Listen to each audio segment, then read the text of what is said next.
kids. This is Learning to Dad. I'm the cool dad. That's my thing. With Tyler Ross. What I do have are a very particular set of skills. I'm gonna have fun, and you're gonna have fun.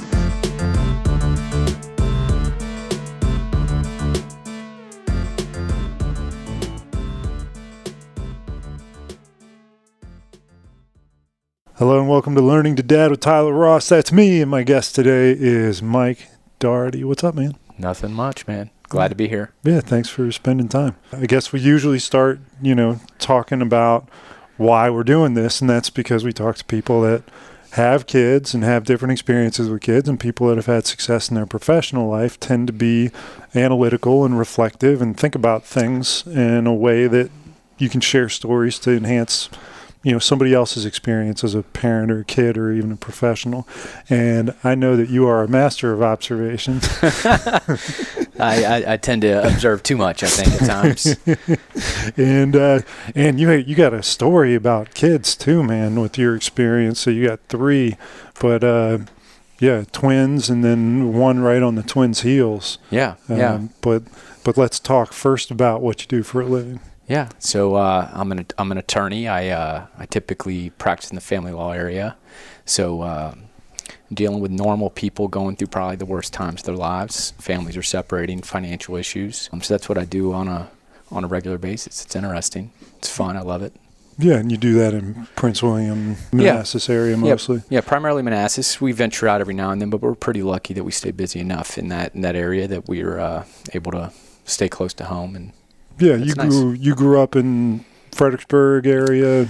Stafford, grew up in Stafford. Both my parents were Army officers, so we lived over in Korea, Europe for a little bit, but primarily grew up in Stafford County, Virginia. Yeah, and your mom is not an attorney. Your dad is an attorney. Correct. You got to give me the family lineage of attorneys going on. Well, it's we Daugherty, and yeah, period. it's as I tell people, we're sick. We work together, we travel together. Every holiday we hang out together. This past weekend we were hanging out together. We can't seem to get enough of each other. But yeah, fortunately my dad got out of the Army, passed the bar exam. Remember that being the most excited I've ever seen a human being to this day. Yeah. Picking us up in the carpool line and him being able to tell us that he passed the bar exam and he's going to be a lawyer. So at what age was he when he passed the bar? So this is 96, 97. So that's and he's born so you were 47. Yeah, so preteen basically. Yeah, middle school. So he did that, and we saw how much fun he had, and seemed like that's what we all ended up doing. So my older brother David, he's 3 years older. He does primarily criminal defense out of our office, and then my younger sister Kate, 3 years younger than I am. Yeah. She does family law, and then got my dad, of course, and then my wife Kim practices and does the. Yeah, so that's awesome. So far, it's working. Yeah. See, I have a different experience.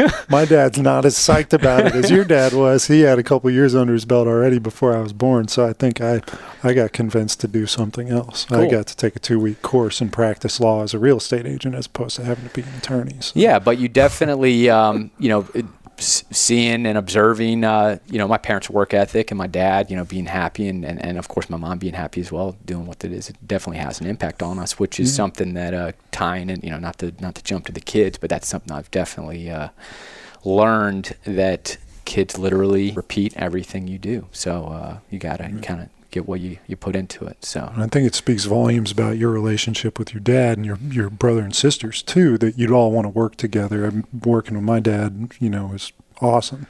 So being able for you guys to all do that is really cool. Yeah. Just have to make sure, me and my wife created a rule about 3 years ago, which probably saved our marriage, saved our lives, is we don't talk about work after work. Just can't do it. Nice. And that's helped out a lot. So, because it was just every car ride, every meal, just exchanging stories about the horrible client or the horrible case, and it just, it eroded. Are you at liberty to tell any stories about like clients from 5 years ago or anything? Yeah, like that? there's no. I mean, as long everything's confidential, but anything that's out in the public domain or that's been expressed in court is free game. I'm not certainly going to divulge any confidential information, but there's some stories out there that I definitely learn. I've been doing it for about 7 years, and so we have 3-year-olds. So for about 4 years, I didn't have the perspective of having children myself, and so I was dealing with a lot of these custody divorce cases, and I was trying to help them out as best as I could, but I definitely realize now that I certainly have gained an extra layer of perspective in helping people go through those issues. Now having the perspective of having children and the experiences and the mundane, the doctor's appointments, dentist appointments, sleep schedule, all those intricacies that somebody who hasn't had children doesn't have the opportunity to gain. So yeah. So if I'm getting divorced and I'm going to go talk to attorneys, interview attorneys, sure. Would you say that having children, being involved in a divorce, it's an absolute prerequisite to get an attorney that has kids and can relate on that level? No. Yeah? No, but I think you may gain an extra layer of empathy or understanding from the attorney that may pick up on the nuances. One thing I ask people when they come in my office, which is something I didn't know, I'm like, when you're trying to perhaps demonstrate that one person's been, let's just say, more of a caregiver than the other, okay? I ask them, which side of the bed was the baby monitor on? Interesting. Okay, because we all know that the side of the baby monitor on is usually the person that's going to be the one that at least is the gonna get up, right? Yeah. I mean, that's why it's there. Right. Sometimes maybe it's convenience, but typically I would say that generally the baby monitor's on the side of the bed of the person that typically plays that type of 51% role if it got that close. So that's just, I mean, there's many other nuances. That's a great question, though. It's like it's loaded, but like you catch you off guard. Yeah. So that's one of the many questions I ask people when I'm trying to get to the bottom of, is the person sitting across the desk from me telling me the truth? Because the last thing I want to do is go into court and represent somebody that's not telling me the truth. So it's just a good.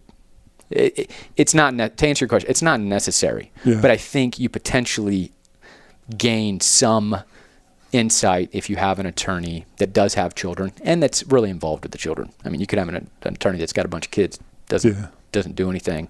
They're not going to offer much help. So, sure. but that's a hard thing to ask. But every now and then we get clients that ask us, "Do you have children?" Right? It's a rare question, but I think it's an important one.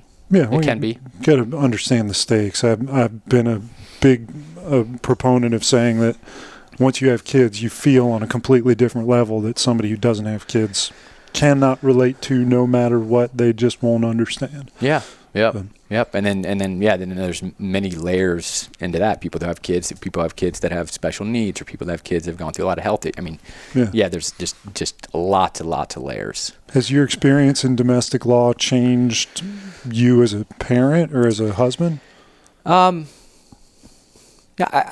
think I would be lying if I said it hasn't. I think it's certainly given me a different perspective. You get spouses coming in there and complaining about things, and I'm like, oh man, that's something I do.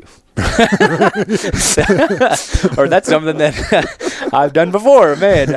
So you do, and not that person's the same person as Kim, my wife, but yes, I mean, I've learned it's, I think it's important, transparency. There's nothing like having somebody in your office who's been married for 20 years and you ask, does your husband or wife have a 401k? And they say, I don't know. I mean, those are bad situations to be in. So I'm as transparent. Kim lets me control the finances basically, but I make sure that I offer her every opportunity she can, and even in nauseam on a Sunday morning, tell her what our debt is and what bills we are and how we need to tighten the budget. Sometimes she doesn't want to hear that, but I make sure I inform her as much as possible so that, one, she's not in that position, and two, she has some, maybe feel some accountability for the financial stuff. So yeah, totally. So it's definitely, it would be hard for it to impact your life. Why do people get divorced? Many different reasons. One, they should have never been married in the first place. I mean, many. If I was going to give somebody advice right now as to like what are some things to give yourself the best possibility of not getting divorced, would probably be living together initially, right? Got to live with the person before you marry them. I think that despite whatever religious or, beliefs you have or just in general, I think you got to live with the person if you're going to give yourself the best opportunity to have a stable marriage. I think the financial transparency, and then of course not infidelity is a big factor, and certainly with like the proliferation of the internet and all the dating sites and single, married hookup. There's just so many options available now to people that. What's the excuse that you hear most about, like, I just couldn't keep my hands off her, or he just treated me so much better than my husband, or whatever, like in the infidelity circumstance? Well, there's different categories of people that commit infidelity. There's guys, and I haven't had a whole lot of women. I'm not trying but generally, there's guys that have some sexual addiction. So it's massage parlors, prostitutes, those types of guys. It's pure. It's physical. It's just trying to satisfy their quench for sexual. So there's nothing their wife could possibly do, probably in those situations, to satisfy their needs. Then you get the people that get detached, fall out of love with their current spouse and then find somebody else. And then you get, of course, like the random hookups. Those are kind of rare. We see more of like the people engaging in relationships with other people. And as far as like, it just depends on who you're asking, who's at fault for it. If you're asking if you're asking the individual who cheated, it's their excuse is typically that they're not getting what they need at home, and they're not, and they're just falling, detached from their spouse, and that's what it usually comes down to. But not a lot of people really truly just own it, like it's my fault, I'm moment of weakness, or I don't even know if that's owning. Yeah, we've had a couple of those. Yeah. I'm a horrible person. She deserves it. Yeah. But those are rare. Those are few and far between. But those are the easier people to work with. The people that recognize and have some self-awareness and some empathy that they've really screwed up, and just You ever work on any easy divorces? Yeah, there's tons of easy divorces. A lot of people agree. I mean, I do a lot of agreements, right? People, you can contract out of your marriage in Virginia. You can agree to everything. PSA at a mediator's office. Yep. Take care of everything. It can be relatively easy. I did a mediation today for a couple people. And that's me being a third party trying to help them solve their problems. That's definitely the best way. Any legal dispute, whether you're suing somebody or trying to get a divorce, trying to come to some sort of resolution. They end up coming and having like a consult with you, and you ever say, go talk to a therapist, figure some of this stuff out to make it easier, to like kind of grease the skids a little bit, or to maybe even try to reconcile? Yeah. And I think that comes with a lot of people that are coming into my office that say they want to check out, they want to be done, and I think Jerry Seinfeld or somebody said something like this, and unless you go get some professional help about whatever's going on in your head, you can't expect that you're going to move on to another relationship and it's going to be different. It'll probably be different for an initial phase, but those same problems that caused you in the prior relationship to break down, or unless you've gotten help, are going to likely come back out. So, it's like the grass. Grass isn't always greener. Yeah, which type of thing. I'd never heard it before, but I heard a spin on that phrase. The grass is always greener, but the grass is pretty green on top of a septic field too. I thought that was pretty fun. Yeah, and that's what I try to tell people when they come in my office and they want to check out. And I'm like, look, this isn't going to be worth it. Like, you're going to spend a whole bunch of money. You're not going to be happy. If you really want to be happy, you need to probably go get help. And if you go get help and you determine that you're still what's help? Like talking to a therapist, a friend? Therapist, usually professional therapists that can help, work through your problems. So how do you and Kim work through your problems? How do Kim and I work through our problems? It's talking. We have a pretty open communication. We're talking about these intimate details with strangers every day, which does help us break through that barrier that many couples may have that don't talk about these types of sensitive issues. But it's communication. I mean, you have to talk. If you're unhappy, you have to say something. If you're uneasy about a decision, you got to say something, and try to come to some common ground. But yeah, it's primarily talking. And I'll tell you this: when Kim and I do argue and do fight, it's the lack of communication. There's, one of us is either really upset, just maybe not, didn't sleep well that night, super occupied at work, stressed out, and we don't mention something to the other person, and that's usually when her and I don't get along. We get along for the most part. It's pretty. Kim and I have been together for a long time, and when Kim and I will talk about this every now and then when we look back, like there's only been like a handful of days where we haven't been together for like I think the last almost like 11 or 12 years. Yeah. So we get along very, very well. Yeah. Talk about meeting Kim. Talk about the evolution of your relationship. Yeah. See, I listened to your other podcast, and I got I had a feeling this was coming. No, there's nothing super unusual about Kim and I meeting. So we met in high school. We were friends in high school. I think we each kind of had crushes on each other in high school. Never did anything serious. I think we both had significant others. When I went off to college, I went to Hampton-Sydney, which is all guys, liberal arts, small school. That's a whole segment for a whole other podcast of why somebody would do that. And Kim ended up going to Longwood, and when you go to an all-guys school, and there's only 3 of them, so this advice I'm giving right now is probably going to reach maybe, I don't know how many people that are looking at going to all-guys schools, so this is probably useless. Well, when you post it on I should probably just skip this just to save us both time. Post it on the alumni page. That'll share it. It'll be fun. When you go to all-guys school, you have to make sure you have some good contacts with females, or at least other dudes at neighboring schools. And so Longwood's about 5 miles away. And so I made sure I was consistent with Kim every single weekend.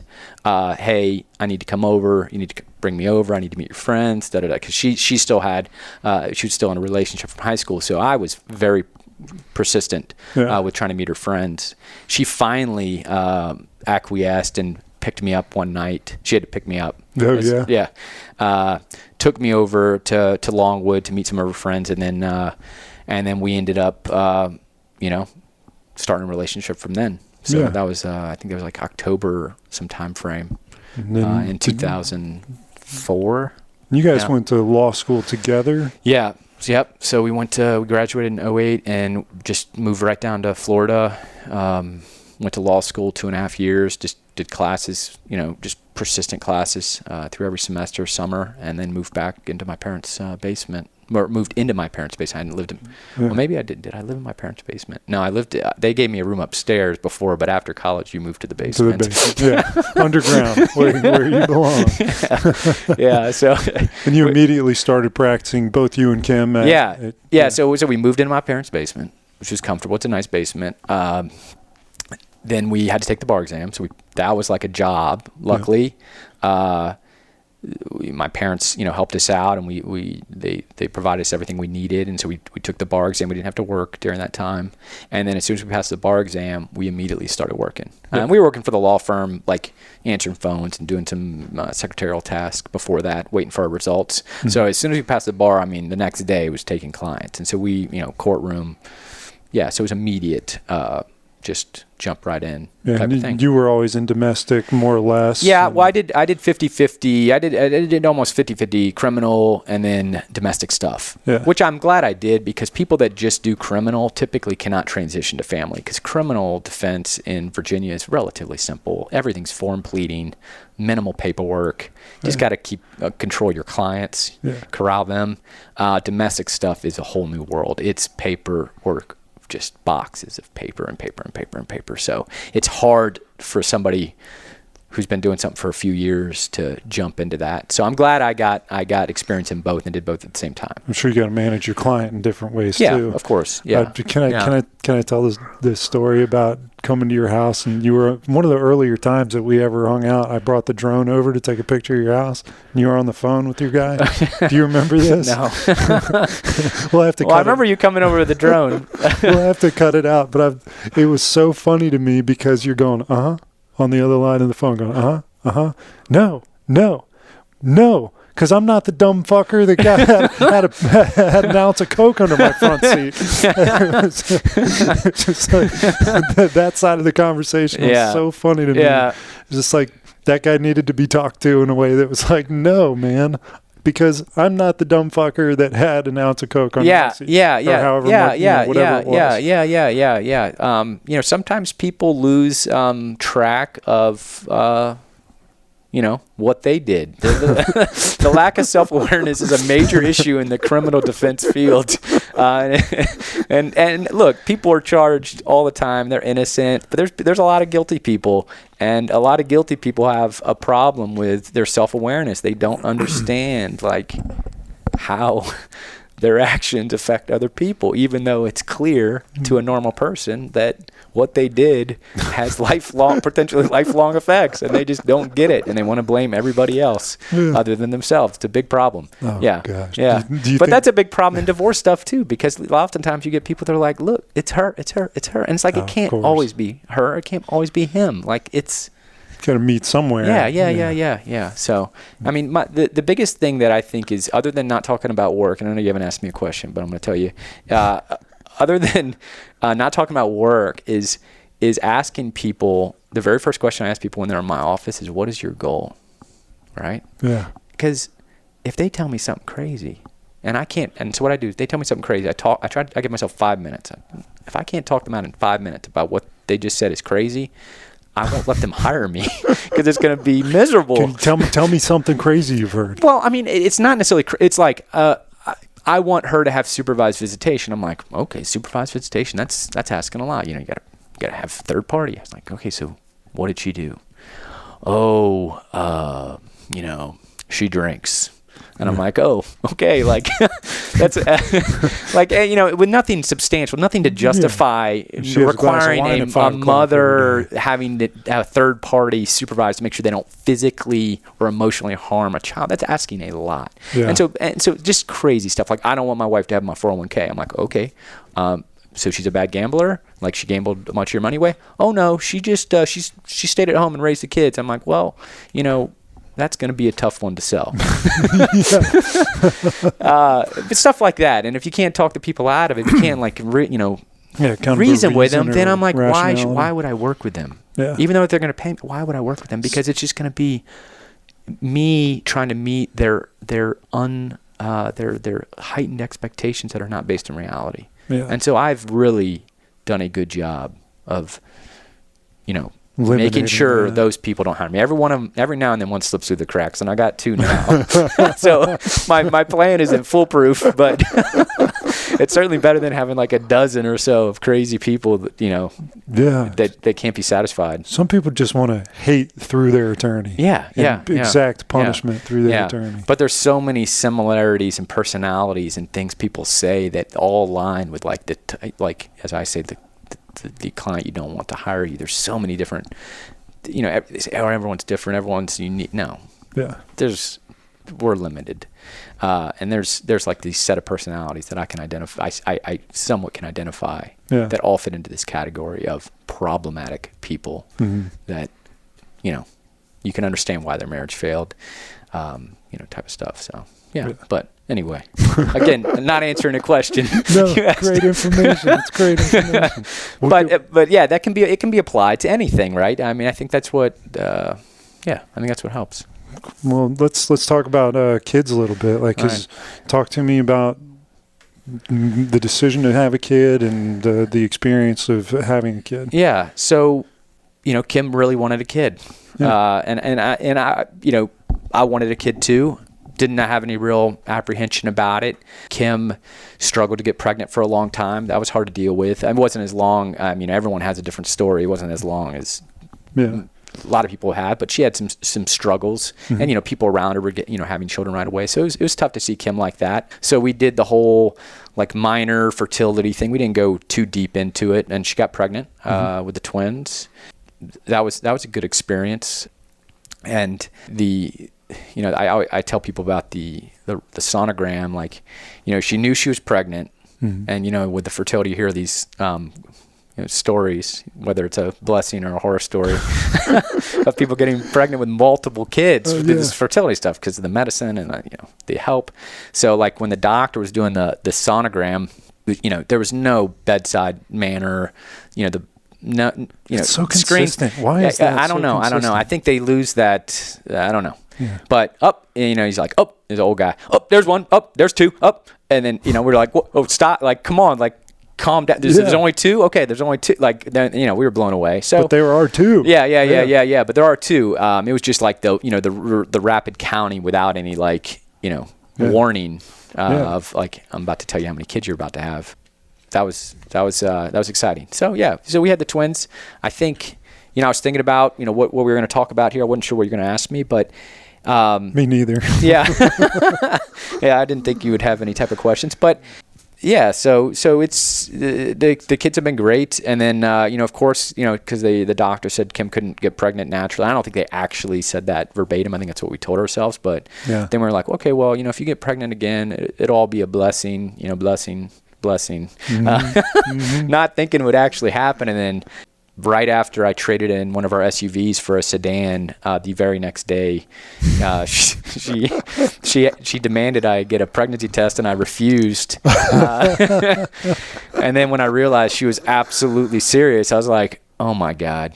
Got the pregnancy test, and she found out she was pregnant with our third child. Yeah. So how close are your babies? I think they're 16 months. So twins, and then 16 months later. So the twins just turned 3 in April. Scotty, the big little sister, will be 2 in August. So that was worrisome. I was worried when she was pregnant with the twins of what the heck we were going to do when the third one and the twins aren't even walking or talking. I was like, what are we going to do? This is crazy. And it is in fact crazy. Yeah. But I still don't think I've ever really seen you tired. Like you have more energy than most people I know and use it pretty efficiently. Yeah, I appreciate that. I'm drinking my 7th coffee right now as we speak. That's why I was a couple minutes late getting my 7th cup, and then some people got in a car wreck. Yeah, I look at my dad, and my dad's the same way. I mean, just unlimited energy. I mean, I do get tired and I get exhausted. No doubt about that. But I try to stay. So my experience 0 to 12 months. Of course, we had an introduction to our kid, within a year, and so what'd you feel like your role was for that first, 16 months with the twins, and then again, with the third? Yeah. So I knew from the outset that I was going to have to play a big role because you got twins, right? Twins are coming. Mm-hmm. There's 2 of them. There's 2 of us. Yeah. We. So I was not surprised or taken unexpectedly that my wife was expecting me to chip in. Yeah. Just as much, but I mean, obviously, of course, there's limitations. She breastfed the twins, thankfully, for quite some time, so that was helpful. And then when Scotty came along, it was interesting because now, so the twins were about 16 months old, which is a couple of months younger than what Scotty is now. When Scotty came along, then obviously Kim had to take her and do what she had to do with her, kind of like with the twin, the breastfeeding and stuff. So I got to spend an exorbitant amount of time with the twins for about 6 months during that time phase of bedtime routine and all that type of stuff, which I was I've tried to play as big of a part in the day-to-day care of the kids as I possibly can. And fortunately, with our jobs and our schedules and the support that we have, we've both been able to do that. So 3 kids in diapers. How many diapers a day you think you were going through? I don't know. I don't even like to think about that. I think it was 20, those 25? Those are the dark ages. I try to forget those. I don't even know. Everything's a blur. Lots of diapers, lots of crying, lots of everything. But we found one of the best things I discovered was a handheld fan for food for the twins. When you cook the food, I realized that I didn't have time to sit there and manually blow with my mouth. And I got two screaming monsters in the corner screaming for their whatever it is I just heated up or whatever it is. So, man, we got this food fan, and that has saved, if you talk about shaving minutes, like, it's been unbelievable. Yeah. I can't imagine grinding down that far to like having something cool the food for me. Like that's serious like, time management. Yeah. We did that. And then another thing that's probably saved our lives on more than a dozen times is I got one of those extension arms for our car. Because the twins are in the very back in the third row, and they drop stuff all the time. Of course. And there was one trip we took. I was unbuckling and getting back, and I mean, absolute just nonsense. But when the kid is screaming and you stop, you give them what they want, then they drop it right when you get back on the highway. I mean, you're risking your life. Yeah. Because you want to get wherever you want to go. I mean, you didn't plan to drive 8 hours for a 2-hour trip. So, I mean, I got on Amazon right there on that trip and ordered 2 like 3-foot-long extension arm grippers. So we leave those in the car. So they drop stuff. Now we can grip. I mean, there's some things that are in the dark zone that we can't get. But that's been life-changing. Is those 2 little gadgets. That's hysterical. That's genius, though. Both of them make perfect sense. And you know what they say, like when you're presented with like a challenge, you resort to like, the path of least resistance. And some people are, I think, a little bit more like have a little bit more of a need to find a solution than others. We were in desperate need for a solution.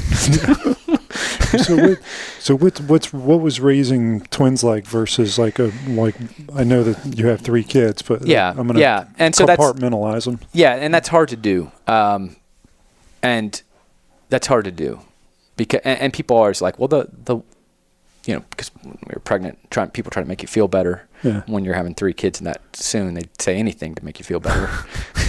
They're like, well, at least the one will be easier than the 2. I'm like, okay, well, where are the 2 going to go? Because we're going to have 3. But I find that a lot of times people say stuff and they don't really understand what they're saying. Like this, for example, and you got to ask, you interview all these fathers and these older people, and we're relatively young. And I know you've probably said this, you've probably heard this at least 65 times. Enjoy it. They're going to grow up fast. And I want to stop and say, what do you mean by that? Like, I understand enjoy, but is there something particular that I need to be doing differently? What am I doing wrong? Yeah, like maybe they're just saying that. And maybe I understand, like, okay, like appreciate, like they're saying, don't take it for granted. But sometimes I've heard it so many times. I want to ask them, what exactly do you mean by that? Like what?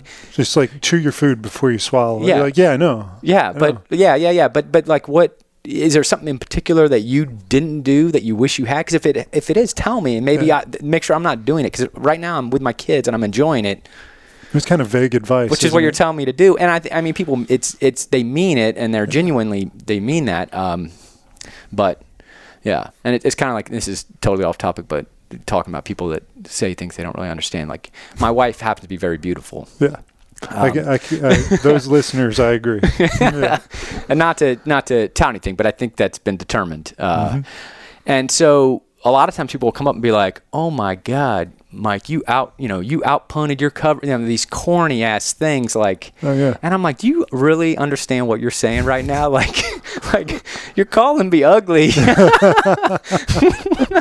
Like, do you really Only mean to be doing that? Wife. Yeah. I know. But I think that's another, again, and there's a lot of things people say that I don't think they fully understand what they're conveying or what they mean. But that's one of them that those 2 things I've heard a lot. And I just want to stop some people sometimes and ask, what are you thinking? What do you really? What do you mean? Yeah, I'm like, you're ugly too. Like, do you want, like, but I can't say it because your wife's not, super good looking. Yeah, because if I say it, then you're average, and so is your wife. So you guys, I know, and it's really messed up to think, but sometimes that's what Anyway. But we could talk. I mean, that reminds me of something. My sister's 8 months, and so I'm pregnant now. Yeah. And my mom is on a blue light EMF streak right now, like really focused in on educating herself on that stuff and talking about the dangers of like LED light and exposure. And she's talking to my sister about giving birth and the prospect of maybe having to have a C-section. And she just got on a roll and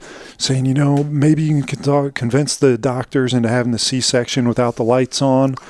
And like, wait a minute. Are you listening to yourself? She immediately retracted it. But just to think that you get that much steam going in what you're saying, that you're suggesting that you have surgery with the lights off. Yeah. Protect the blue light. You know? Yeah. She thought it was funny. But yeah. And that was something that Kim and I learned, with the twins. Like, I think the best thing that Kim and I had, and you'd be like, oh my God, they had two kids. We literally did not know what we were getting into. Like, we were at the NICU, the neonatal intensive care unit at UVA Hospital, which was excellent, a state hospital. And one of the doctors came up before Kim was about, we didn't know whether she was going to give birth or not. She was really early. And Kim was like, I want to explain to you the NICU. And we were like, all right, yeah. And Kim's like, in total pain. Yeah. And nothing set us up for what a NICU is, if you've never been to one. Yeah. But why I say this is we experienced that. It was incredible to experience, and it definitely gives us some perspective of being grateful. Every now and then when the kids are acting crazy, having 3 of them, having 2 of them, whatever it is, you always just think back. Like Kim and I both always, and we remind ourselves, hey, at least we're not in the NICU, right? At least we're not in a hospital. At least we're not, and I think that helps, right? What was that experience like? Considering we didn't know really anything about it, it's you go in there and there's babies with all types of issues. I mean, a lot of them are born prematurely. At UVA Hospital, there's a lot of people that come from the West, which is heavy drug poor. There were a lot of babies up there that we didn't see any parent or anybody show up for in about the month and a half we were there. Wow. Children born with organs outside their bodies, to all types of stuff. Kids that have been there for a year or so, just trying to get to a level in which they can, survive. Well, what was the initiating factor to go down to UVA in the first place? Was it So at UVA, Kim wanted to have a natural birth. Yeah. And this is something we learned. Kim may have known this. I learned this. Having a baby naturally is typically a lot safer than having a C-section. C-section surgery. They open you up. Whatever. I'm not fully versed in that, but having a natural birth is usually healthier for the mother and for everybody involved. And so, our options were Fairfax and UVA, and Kim's doctor recommended UVA because they're a little bit more liberal with allowing mothers to choose whether to have twins naturally. Okay. And so, whereas Fairfax, what she was told, whether I haven't verified this, it's C-section. If you're having twins, it's a C-section. Okay. So that was the preference. Yeah. Like being down there for a month and a half. Yeah. So again, we got very lucky. So we found out, when we first got there, they're like, well, we're going to keep them in you for 6 weeks. So I was like, well, I'm going to run home, get some stuff. My mom was like, sit down on the couch and don't leave. Yeah. 5 hours later, the kids were born. So it was rapid. But fortunately, some friends of ours had some friends that lived in Charlottesville that we had met through at weddings. Mm-hmm. And he texted me, the guy from Charlottesville texted me, the friend texted me and was like, hey, if you guys need anything. And I was like, well, we need to be nice to have a place to stay. Yeah. And him and his wife were like, sure, come on over. And so they opened up their house for us for about 6 weeks. Kim pretty much lived down there.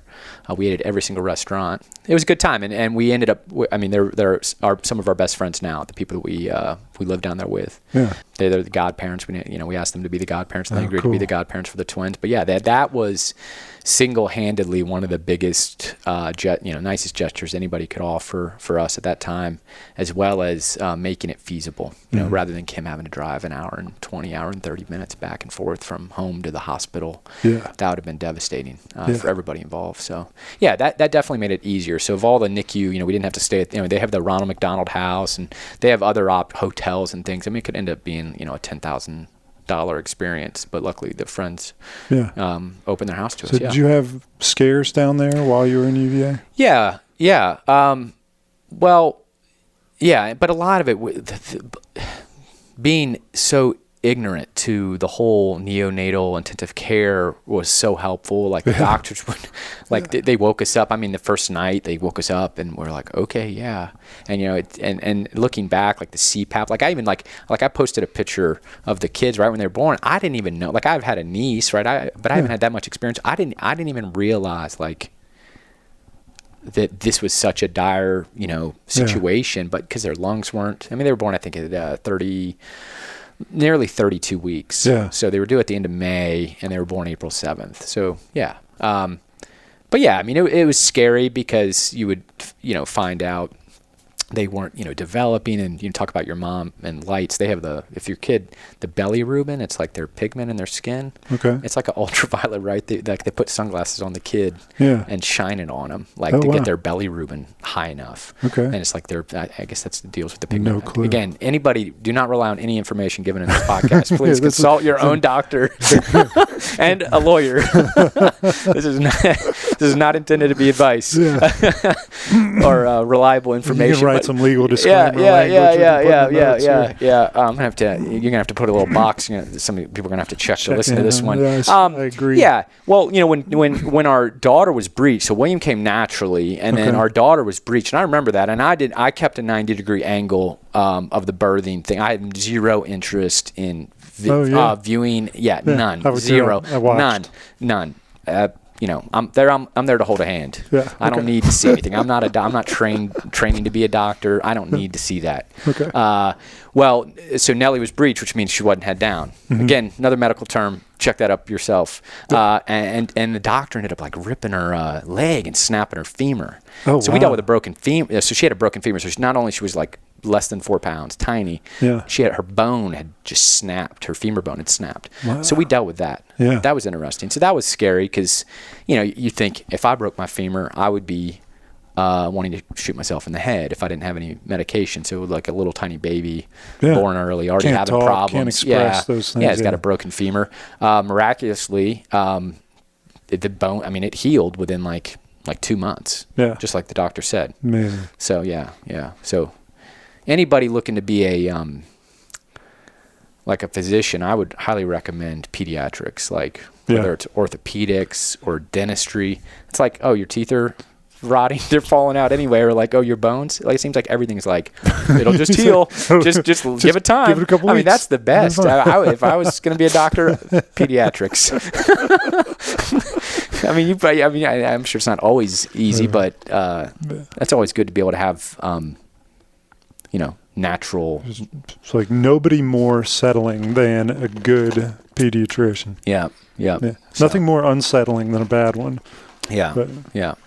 Can we talk about Kim's exploratory committee? Yeah, sure. Yeah. Tell me what's up. I'm afraid to talk to her about it because I'm sure everybody's talking to her about it. Nah, well, I don't know. Yeah. A lot of people are talking to her about it. So Kim, my wife, for some reason, is decided, well, not for some reason, but has decided that we need to have even busier lives than we already do. And so she's thinking about running for Congress for the 5th District as a Democrat. It's a tough district. It's the largest in Virginia. Mm-hmm. It's been red for quite some time. So she's wanted to get into politics ever since she was in college.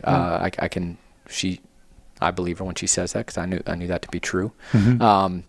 And so she's decided to do this. So it's been so far it hasn't been too taxing, but it's a lot of driving around. It's a lot of traveling. It's a lot of meeting people. But Kim's primary.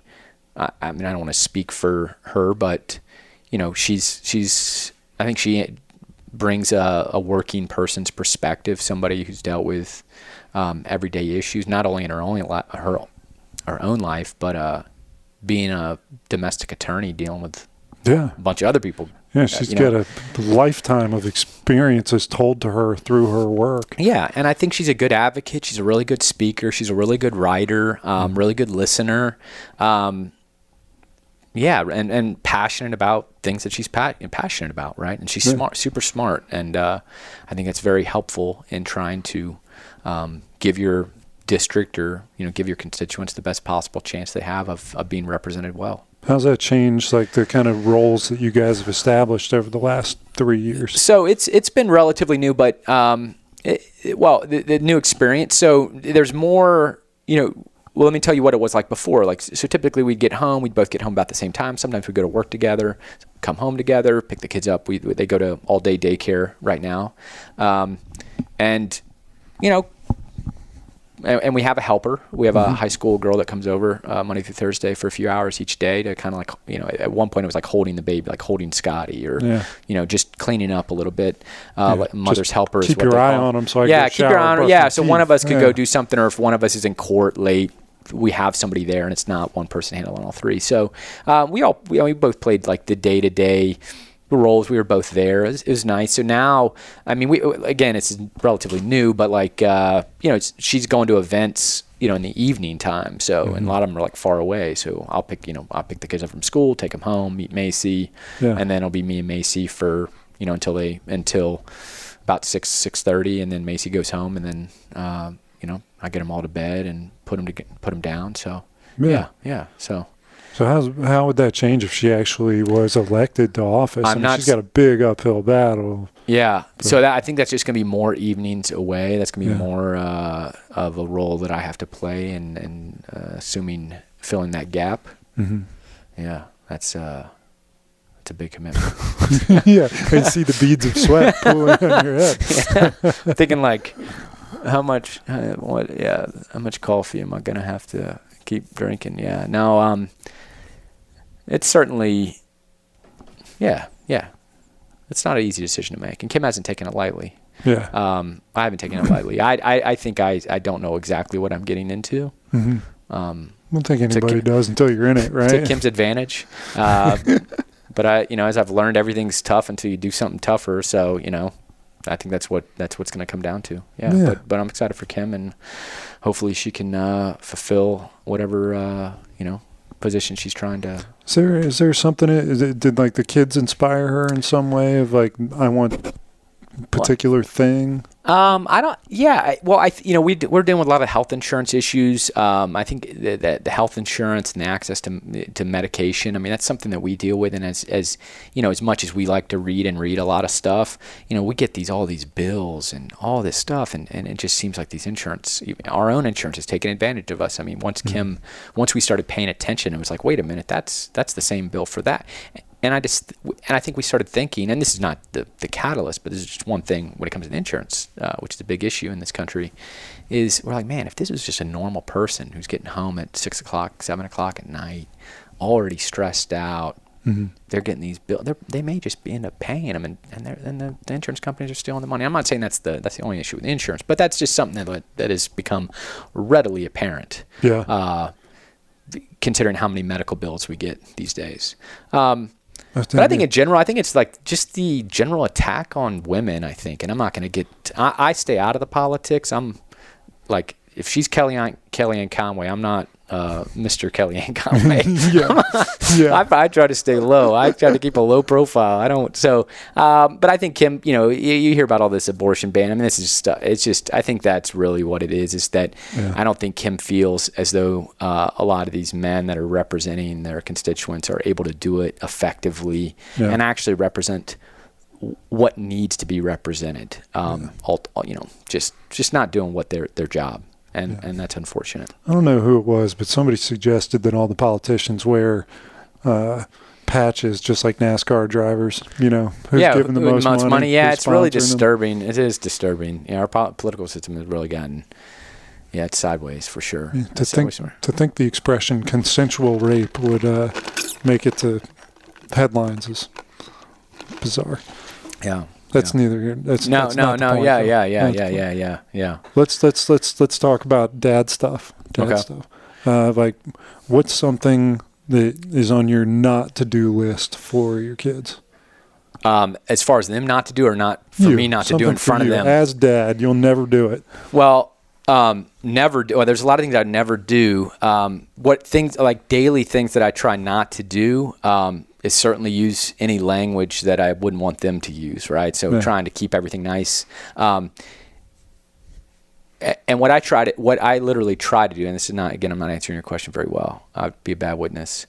I try to do what I want to see them do, right? So like I got ridiculed one day, which I found amazing at the daycare, when I asked my daughter not to go in the crackers, and she went in the crackers. I said, can you please not go on the crackers, please? What's the crackers? Like these crackers, this daycare. I can't get out of the daycare because they have all these crackers on a water station set up, and the kids get distracted. And even though I complain every day. You gotta, please get rid of the crackers. Yeah. Put them in the back room because I can't get my kids out of the school because they go with the crackers. And then not only do they get the crackers, they prefer the oyster crackers, and those things get thrown in the car. Oh yeah, it's ridiculous. It's a driven disaster. into their carpet. But somebody, I can't remember who it was like, oh, you're already resorting to please, and I'm like I was telling my kid please. I'm like, no, I'm saying please because I want them to say please I'm doing what I want them to do. So even though I'm telling her please don't go to the crackers or come to the car please, I'm using please because that's how I want them to talk when they talk to other people politely. Sure. But this lady ridiculed me for it. I couldn't believe it. That's so bizarre. Again, people say things, and I don't think they fully understand what they're saying. Yeah. But anyway. That makes sense to me. Yeah. So maybe they thought you were pleading, begging. Yeah. But even if I am, the kid's not smart enough to distinguish whether I'm begging or whether I'm asking at this age, right? So have you gotten any horrible pieces of advice? No, just probably insufficient pieces of advice. They say things, and I'm like, well, okay, well, I need more. And that's one thing I try to do. With older people that have kids, one of the questions I'm like, do you have any advice? I'm constantly asking people, do you have any advice? And some people give good advice. Some people give advice that I cannot use.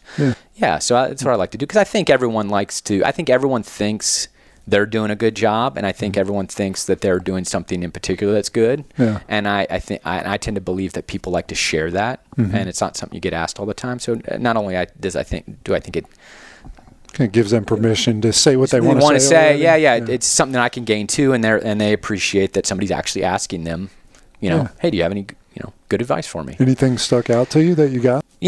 Real practical advice was make sure your kids are really, really good at math and science, and then they, because there's a test I think they take in like middle school, and based on how they do on that test, they either get put on the track of like furthering their mathematical and science education, which will then propel them into a plethora of incredible jobs, especially coming the digital age.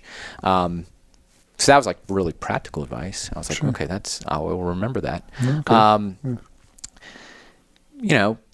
I asked somebody about private school versus public school, and this advice stuck out to me because you have some people that are like team private school all the way, and there's some people that are like, no way, I don't like private school. And so I felt that this guy's advice was really good, practical. He said, I wouldn't invest a lot in the early years of private school, but I think high school, where you actually have to learn to study and learn, really hone in your writing and things, that it would be good to go to a school that, is doing particularly well in those subjects to prepare them for college. So not necessarily, doing the initial investment of, K through 8th grade, but if you're going to do it, and you're unsure, the high school would be the best way to.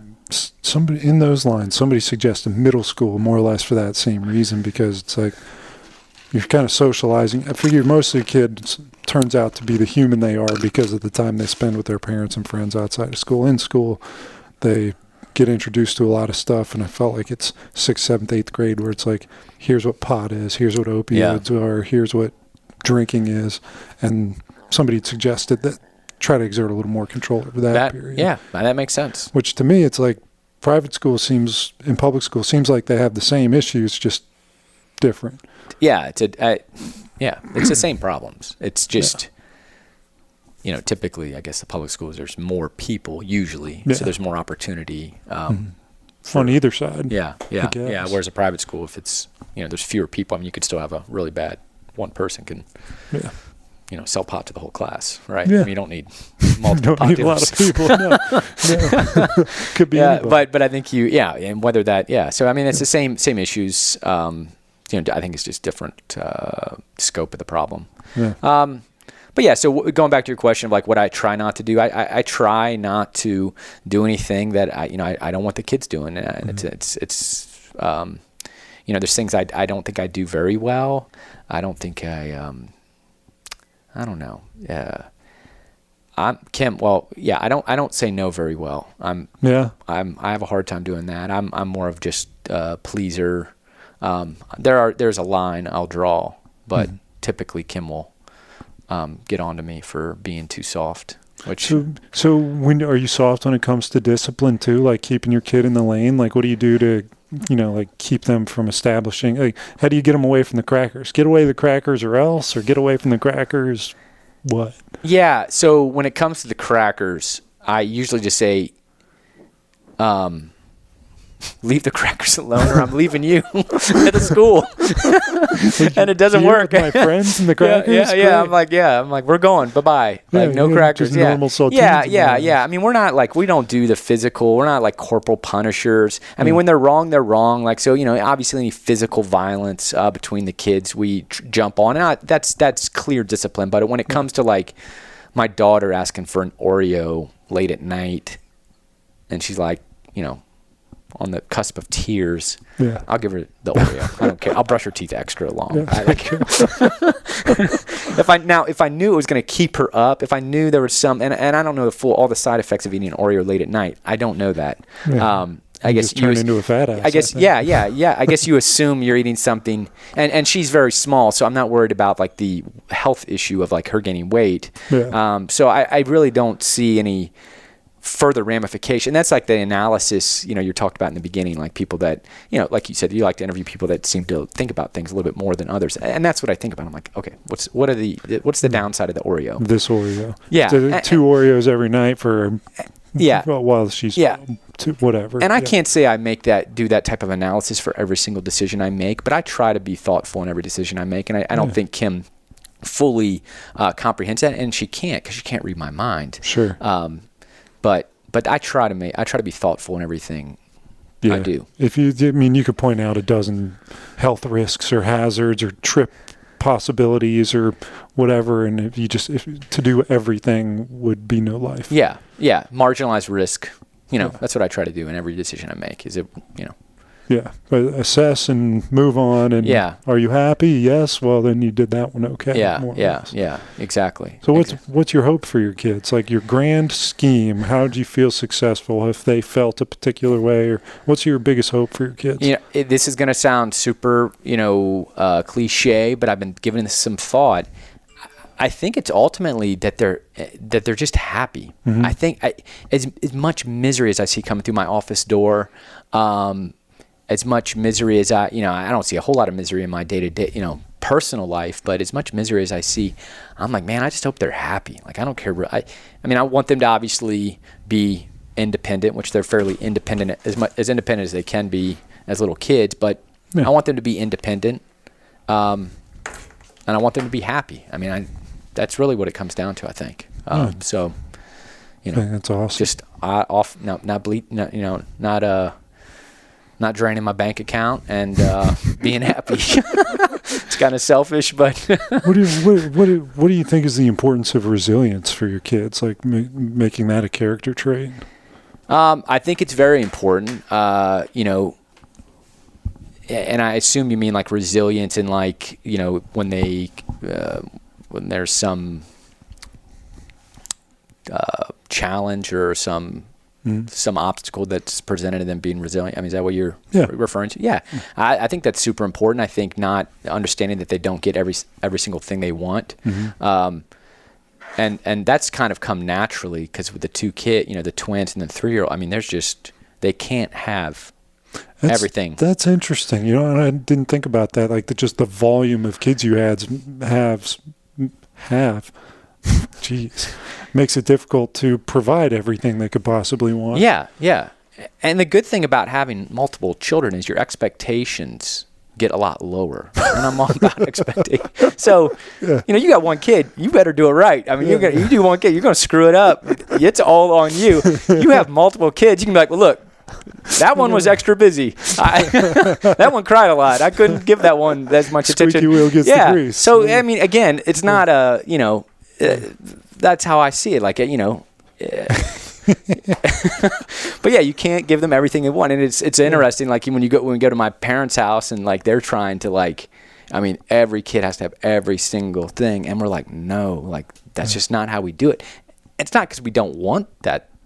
Well, but I think it's twofold. Again, the analysis. One, just not possible. And two, there's value to them sharing, right? Yeah. And I would like to think my kids are good sharers from what I've observed and what teachers and stuff have told me. Is that they can't, they got to share because we don't buy 3 of everything.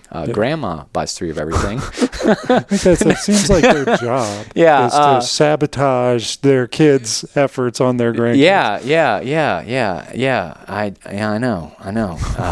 And it's something So what when your kids are older, like what kind of father would you like to be looked back on?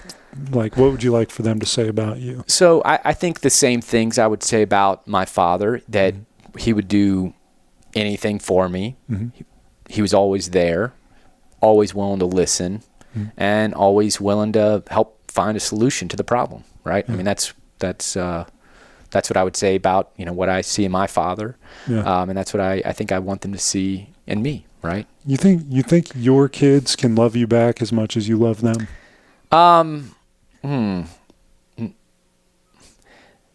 Not until I think they have.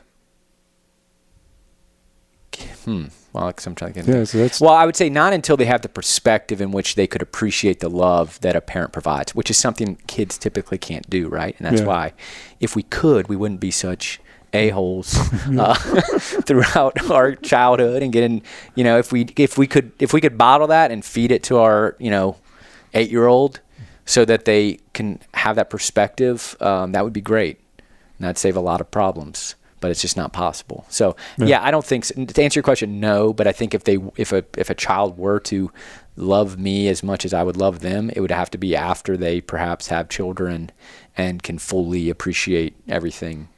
Yeah, I think I'm in your camp in terms of that, but I find it's a difficult question to answer. Yeah. But so a couple of my short answers. What's a gift that you think every father could have? A gift, like a tangible gift? Sure. Just like Father's Day shopping guide. If you could give a gift to every father on the planet to help them be a better dad.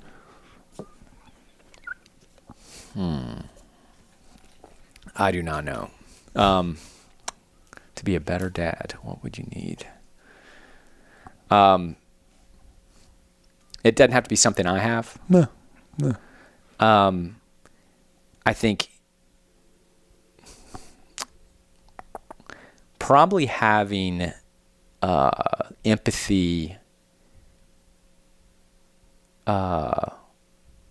for the child. So being able to put yourselves in the shoe of your child and understanding how what you do has an impact on them. Yeah. And if you could have that, you'd be one way better of a father, because if you knew how everything you did affected them. I mean, that's a crazy gift to give to somebody, but that would amazing. Yeah. That would be something that if you could have that would make people way more self-aware, cognizant, and fortunately a better parent. So I guess it would be empathy, and then motivation to do what you need to do to make sure that what your kid is sensing, feeling, observing is benefiting them. Right. Yeah, I think that's awesome. I actually, in workshopping with somebody, talking about how can we make the world more empathetic. It's like, what if at 18 we sent every single kid that graduated from high school on a series of 3-month endeavors where they go work in a hospital or a church or a school somewhere in some third world country, and then tell me that they're not going to come back with a new perspective on the world and fellow man. Of course, and people. Like, that would be better than retooling the entire education system or anything. Yeah. And it's something that, again, like if you ever asked yourself, like, when I've gone and volunteered, and I don't do a whole lot of, I'm terrible at that. Hopefully that's, you got stuff going on. Yeah. I need to do better at it. Yeah.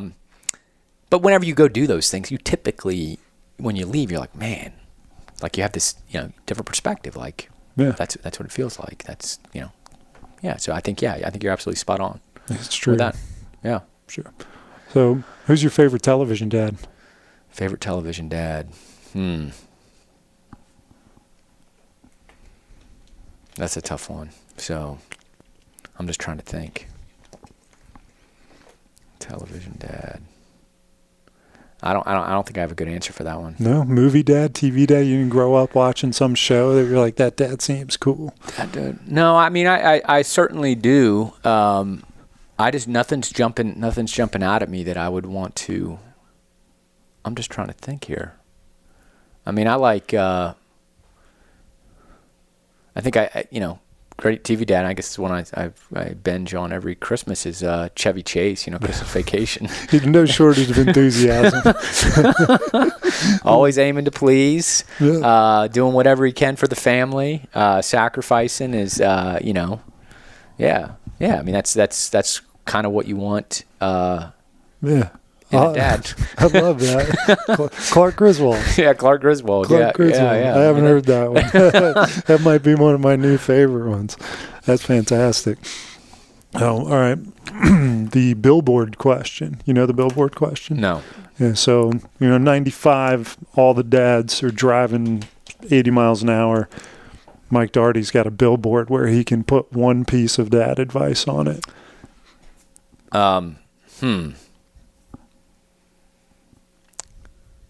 Probably talk to your kid. Yeah. Talk to your kid. I mean, not to. If you can't get, if you can't fully understand, if you're not talking to your child, I think you're missing out on a lot of useful information. Help you understand where they're coming from. It's in the vein of the practicality that we've been talking about. Yeah. Communication, Yeah. right? And not to say that you could talk to your kid all the time, but I think it's a useful tool. I think it's there's a whole lot to gain from talking to your children on as much as you possibly can, and that's something that Kim and I do incessantly. We talk a lot anyway, mainly me. So we're always talking to the kids, and I think when I see other parents talking to their kids, it seems like the kids communicate better, right? Not in all cases, but I think it certainly is helpful. Yeah, and that's how we communicate how we're feeling. So I think it's important. Totally. So, Totally. When do you feel the most loved? When do I feel the most loved? I mean, there's nothing beats coming home after being gone for a night. I mean, even the day, and the kids running up to you and giving you hugs. I mean, I don't think there's anything else that can quite possibly beat that. Maybe when you wake them up in the morning, it's when they're in the crib and they jump up and they smile and laugh and giggle and jump in their little bed, or when they get older they wake up. I think those are probably some of the best moments, and you feel loved, right? I mean, it's just pure happiness that you get to experience, and yeah. And that's something that, not to digress, but in our work,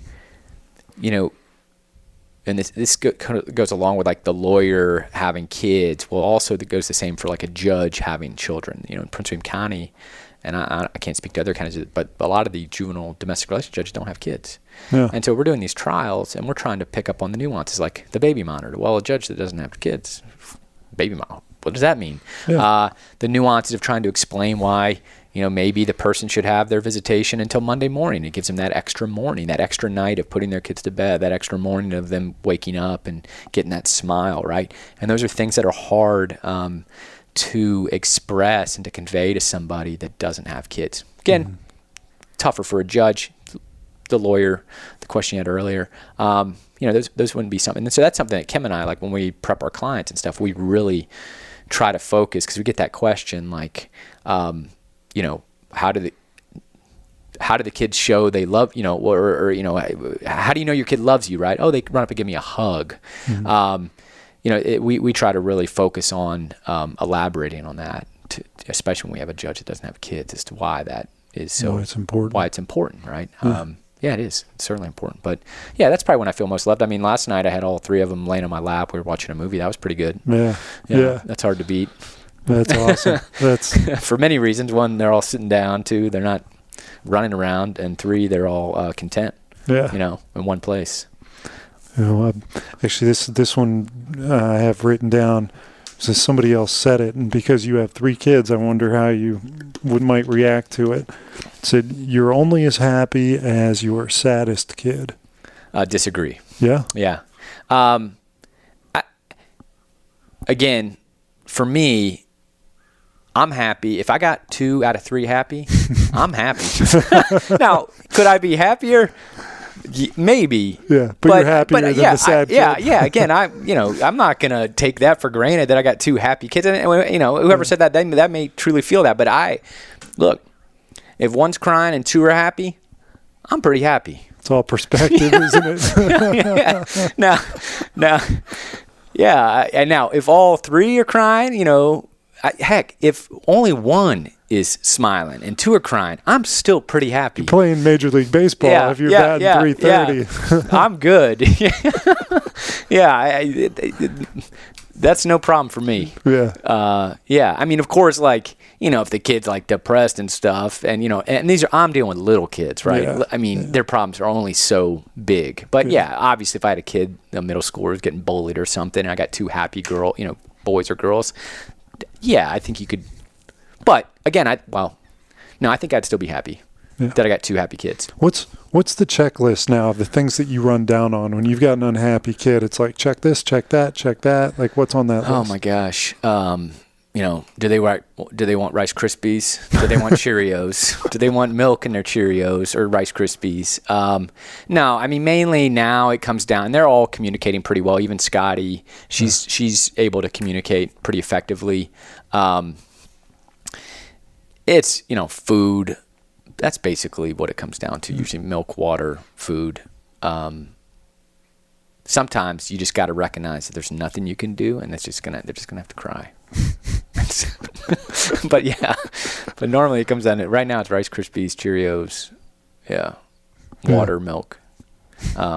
It's so messed up. I mean, this is how ridiculous it is at our house. I can't even make, unless I really think about this, and if I think about it, I could probably save some bread. I don't know where you're going. Trying to make a sandwich, a peanut butter and jelly sandwich. I got 3 different orders. I got one that wants only jelly. Okay. I got one that only wants peanut butter, and then I want one that wants peanut butter and jelly. And I just haven't taken the time to think about how I efficiently do that. I guess I could start cutting the bread in half, but then it's harder to spread. Spreading on half bread is not that crust helps it. But that's the type of problems I'm dealing with right now. That it's just crazy. Yeah. All right. So 2 pieces of peanut butter, 2 pieces of jelly. We'll have to break out. Yeah, how do you make? Because assuming the kid doesn't eat a full sandwich, if you have to go back in the bread drawer and pull out an extra piece of bread and do that, that's fine. Assuming they only eat half the sandwich, how many pieces of bread do you need? You need at least 2. And then how do you mix and match that sandwich? I don't know. I haven't given it much thought. Build an algorithm to figure out how to do that. You're an attorney. We deal in words, not numbers. Yeah. I need to figure that out because that's been problematic recently. Just wasting bread.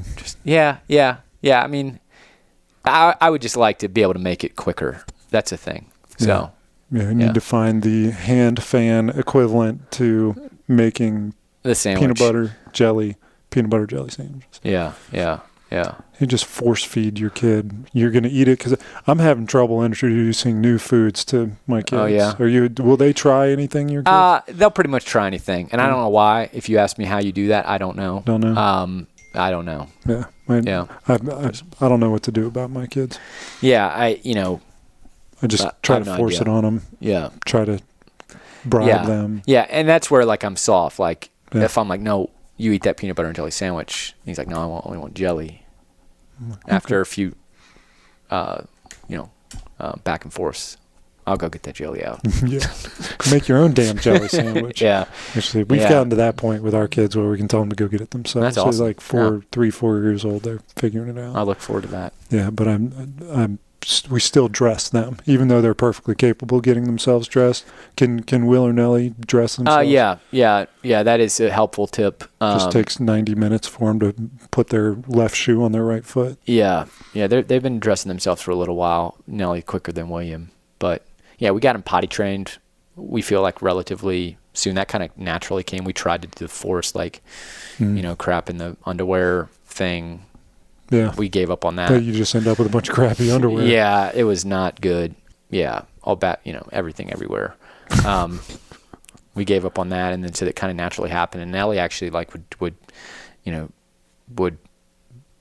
pretty much be potty trained, and William just all of a sudden just came out of nowhere and started doing it. So we got lucky. Either one of them regress? Not really. They still have they still wear the little diapers, the light diapers at night just to make sure. Yeah. We get tired. We just can't wash that many bed sheets. No. Yeah. Both my kids use the bathroom, but Riley likes to go outside. He'd pee in the grass. Pee in the grass is what he likes to do. But I pulled into my house last Wednesday to him taking a dump in the yard. Oh my God. Yeah, going poop in the yard. That's very Yeah. barbaric. Part of me was proud of him. No, we got that problem with William, and I don't know. We have to address it. He likes, when he has to go, he has to go. So if we're at the playground, if we're at my parents' house, he goes. Yeah, and I think there's some. Again, a lot of these things I feel like they'll grow out of. I hope. Yeah. We try to don't do that. Yeah. But at what point is it not a kid anymore? It's like he's too old to be doing that. I don't know. Yeah.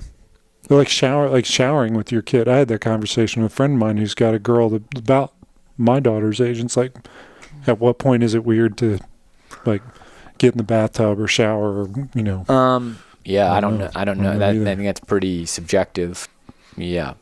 Yeah, I'm not commenting on that. I don't want to get too deep into that. Let me just tell you this. I'm telling my kids, wash your privates, wash whatever you try to get them to be as self-sufficient as possible. Yeah. To avoid. That makes perfect sense. Yeah. Good comment. Good lawyer answer. All right, so I'll jump to the last question, but first, right. Thanks a lot, man. I appreciate it. Thanks for spending your time here. No problem. It's been a pleasure. I don't think I quite fit the build of what your podcast is intended to do, but I appreciate you reaching out to me. You don't fit anything perfectly, Mike. No. Kids. Some message that you could pass along, whether it's a piece of advice or just something you'd like to say to generations on. What's a kind of last thing you'd like all your kids to hear? That's a tough question. What would I want my kids to hear to pass and pass that along to them?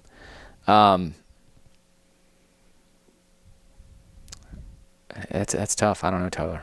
Yeah. I mean, part of me wants to say something like these old people tell me, enjoy the moment, which is very helpful. That's the easy answer, and I'm trying not to give an easy answer that has really no value or of course you could take what you want of it. I don't know. That's tough. It's tough. What would I want them to say? Not say, but I don't know. I hate to be stumped on this question. I don't like to be stumped. We could just have dead space until you come up with something. I mean, I guess just not to repeat stuff I've said before, but I guess just try and be aware and cognizant of the people around you and how what you do has an effect on them. I guess not necessarily. I mean, I guess it is empathy. Be empathetic, be considerate. I know that's not great advice per se, but I think it's important if my kids. If they walked away with one piece of advice that I had, other than enjoy each day type of stuff, it would be just try to put yourself in the shoes of other people and try to understand where they're coming from, because I think it gives you a better perspective, and I think it gives you a better ability to make an informed decision on what you should do, right? And that's just stuff that I try to deal with on a regular basis, trying to make people make the best decisions. But part of that is you have to consider how decisions you make have effect on other people. And so that's what I would pass along to them. Sorry for that long, awkward non-answer. But that's a tough question.